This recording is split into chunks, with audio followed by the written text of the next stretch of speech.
में PSL title का दिफा करके तारीख रकम कर दी।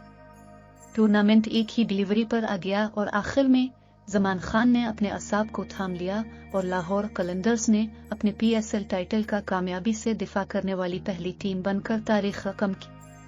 एक गेंद फेंकने से पहले ही तारीख बनना यकीनी था। हालांकि लाहौर के कप्तान शाहीन शाह अफरीदी और मुल्तान के कप्तान मोहम्मद रिजवान PSL की ट्रॉफी 2 बार उठाने वाले पहले कप्तान बनने के लिए कोशां थे।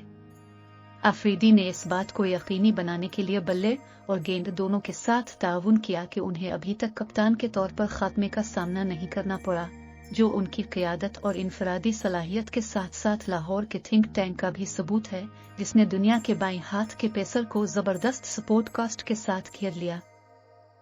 आखिरी ओवर और आखिरी डिलीवरी के तौर पर जमान ने आखिरी ओवर में 13 और आखिरी डिलीवरी में 3 का दिफा किया, क्योंकि लाहौर ने 1 रन से फतह हासिल की। लीग, टूर्नामेंट और मैच अफरा तफरी के मनाजिर में खत्म हो गया जब मुल्तान के बल्लेबाजों ने 3 और लाहौर को 11 रन तक पहुंचा दिया।